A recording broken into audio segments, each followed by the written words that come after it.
As a psychiatrist, I can say that there is no comparable taboo topic. Time spent in front of your doorstep is social time and helps against loneliness. We need enough public places because they have a health mission. Loneliless, a podcast to reconnect. Hi, Enya. Hi, Lea. I'm super excited for today's episode, in which we'll be talking about loneliness in the city. The two of us are recording from Berlin today, a city that you've called home for almost a decade. So I'm curious to know, how has living here influenced your experience of loneliness? I think it changed over the years. I moved here when I was 18, just 18.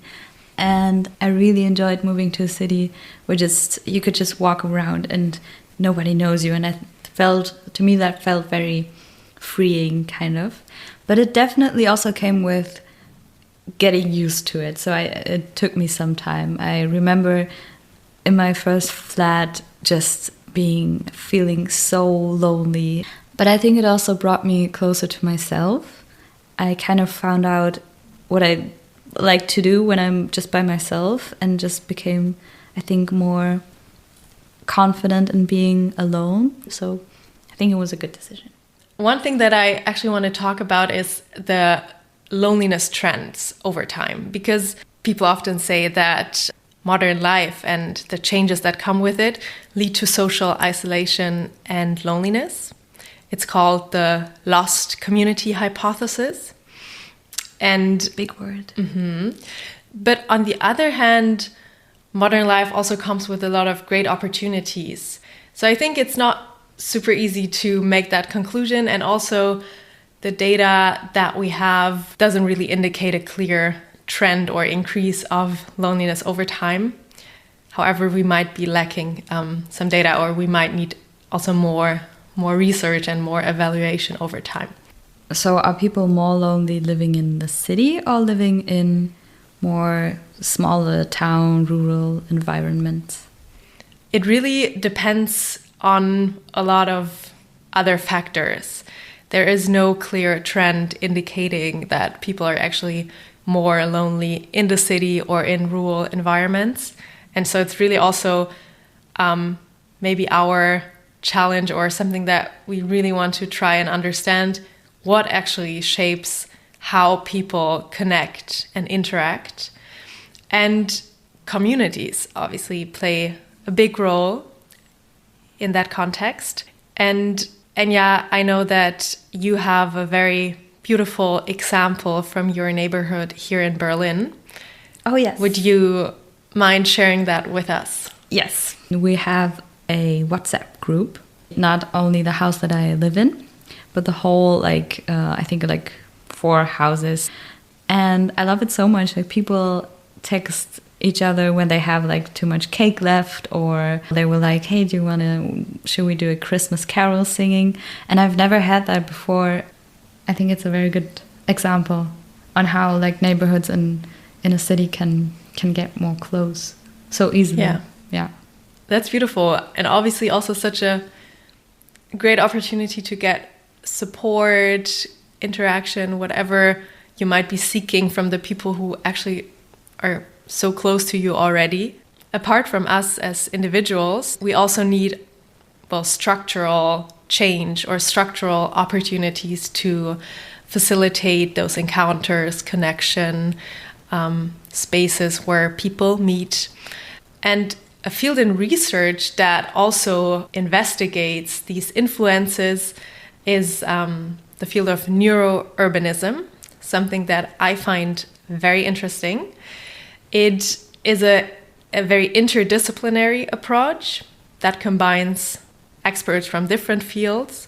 So obviously medicine, psychology, but also urban planning, architecture. And neurourbanism investigates how urban living influences our well-being, something that is, again, so relevant and timely.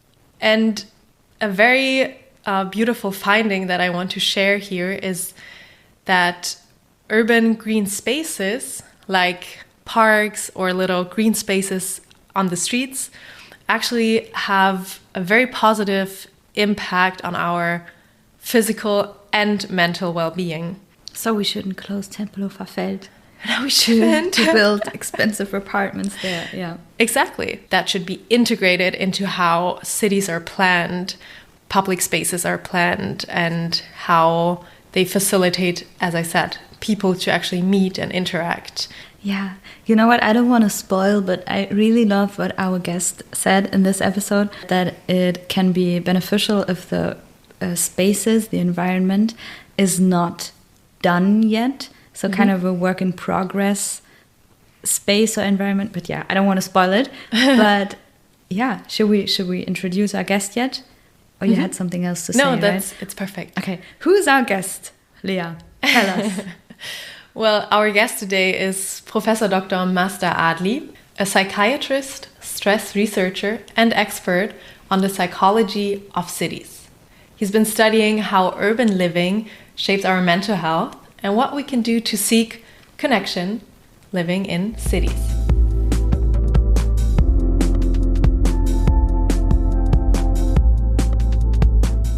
You've written a book called Stress and the City. What do you think, what can we do to feel less lonely and less isolated living among so many strangers?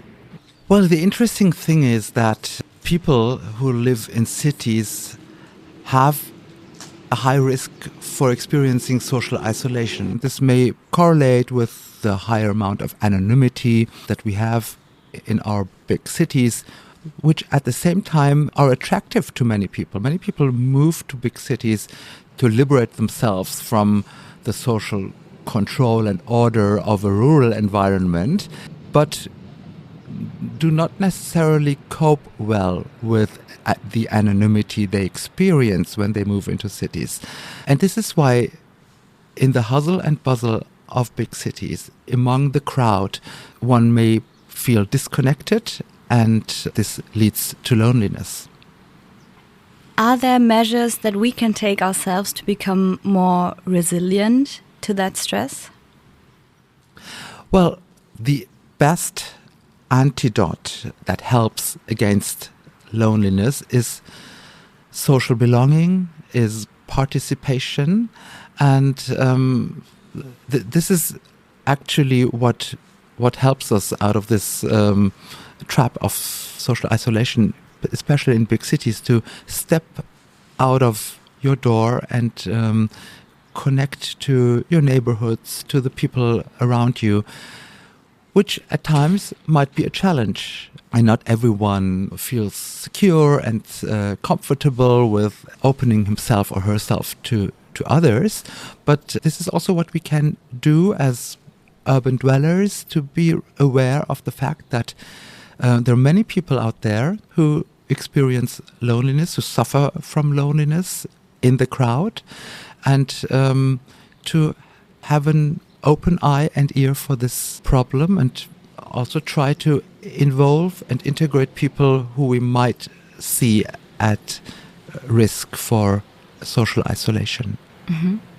What I found very interesting in one of your interviews, you talked about the perception of stress, and that a therapeutic approach to reducing stress can also be to try to change the patient's perception of stress.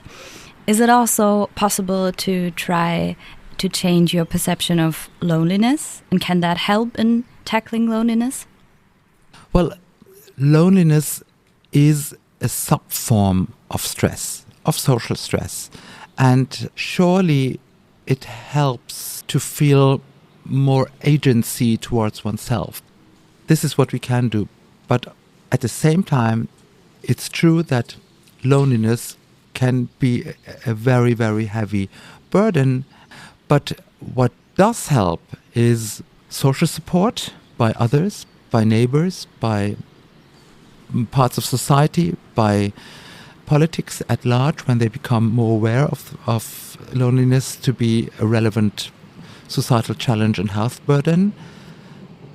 And if the feeling of loneliness becomes so intense that that it affects different areas of your everyday life, then of course psychotherapy may help to regain a sense of agency, to regain some feeling of self-efficacy, to be able to change something about the situation. Because loneliness gets its toxicity by the feeling that you're not able to do anything about it, that you're fully exposed to this problem. Getting this notion, getting this sense of self-efficacy would be an important target in psychotherapy, for example, except for social skills, of course, that also can be trained to make it easier to connect to others. Mm-hmm.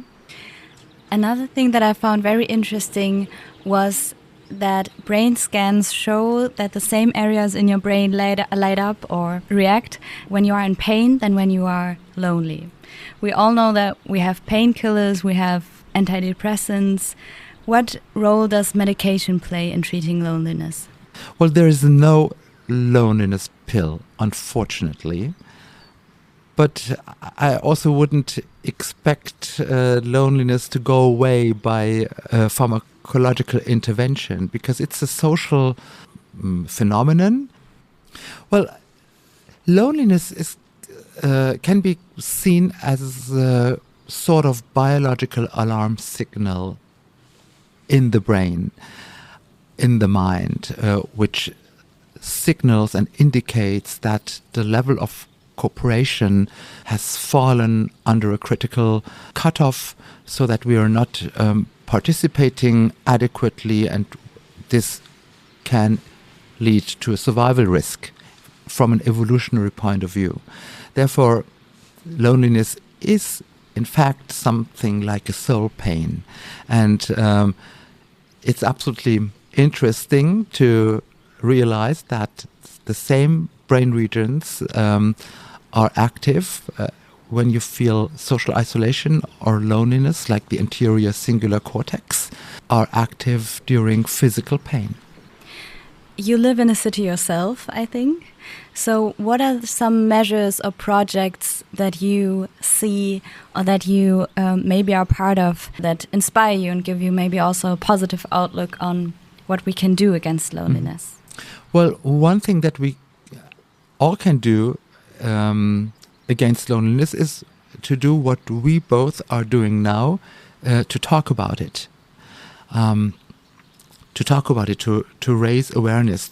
Talking about loneliness is a very important step to pull this topic out of the taboo zone, to make it easier to speak about it. And this might motivate others to talk about their loneliness. And because actually, as a psychiatrist who I am, I can say that there is really no comparable taboo topic to loneliness. It's much easier nowadays for people to talk about depression, to talk about anxiety, to talk about substance abuse, but talking about loneliness is enormously shameful. So talking about it helps, and then of course we need enough public place that attract people, that motivate people to spend their time with others. We need an urban and neighborhood design which motivates people to step out of their doorsteps, because time spent in front of your doorstep is social time and helps against loneliness much more than time spent behind your locked door.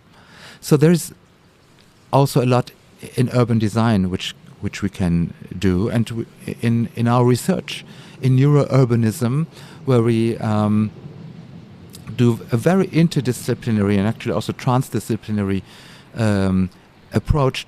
We try to also understand which public places help people to connect to others and help to build up a good social cohesion within the urban society.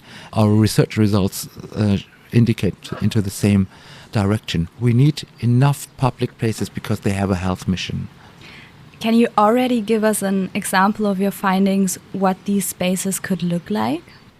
It seems to be attractive for people if a public place is somehow incomplete.